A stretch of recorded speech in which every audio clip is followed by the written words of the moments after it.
In the days of old, in the land of Israel, there arose a great warrior named Goliath, whose height and might were the stuff of legends. Clad in gleaming armor, with a spear that seemed to pierce the heavens and a shield that rendered the bravest hearts to quiver, he was a terror to behold. The Philistines, his people, stood emboldened by his presence, encamped on one side of the valley, daring their foes to confront them. Across the valley, the Israelite army cowered in fear. Their spirits were weighed down by doubt and despair, for no man among them dared to challenge the beast. Each day, for 40 days, Goliath strode forward, his booming voice echoing through the valley as he issued a dire proclamation. "Choose a man and send him down to me," he taunted. "If he is able to fight and kill me, we will become your subjects. But if I overcome him and kill him, you will become our subjects and serve us." The challenge hung heavy in the air, unanswered and oppressive. Among the Israelites, there was a shepherd boy named David. He was diminutive in stature and youthful in years, but his heart harbored a courage unfathomable. David was the youngest son of Jesse, and he had been sent to the camp by his father to bring provisions to his older brothers who served in the army.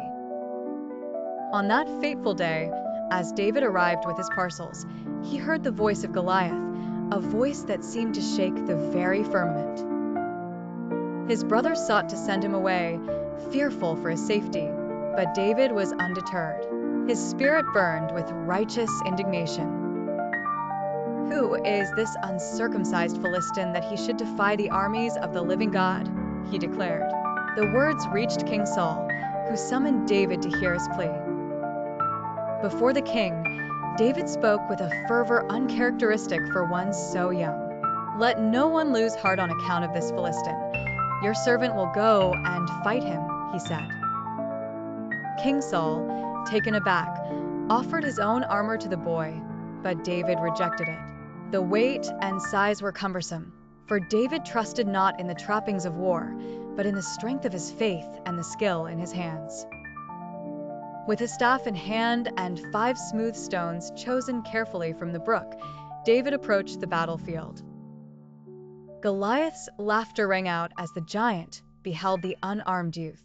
"Am I a dog, that you come at me with sticks?" he roared, cursing David by his gods. But David, steadfast and fearless, responded, "You come against me with sword and spear and javelin, but I come against you in the name of the Lord Almighty, the God of the armies of Israel, whom you have defied. This day the Lord will deliver you into my hands, and I'll strike you down and cut off your head." With a swift motion, David placed a stone in his sling and hurled it with precision. The stone struck Goliath on the forehead, and the giant fell to the ground with a thunderous crash. The Philistines stood in stunned silence as David ran forward, seized Goliath's sword, and beheaded the fallen warrior. The tide of battle turned, and the Israelites pursued the Philistines, routing them completely. David's victory became the stuff of legends, a testament to the power of faith and the triumph of the righteous over the mighty. It was a day that resonated through the annals of history, where the smallest among men felt the greatest, and God's favor was shown in the purest form.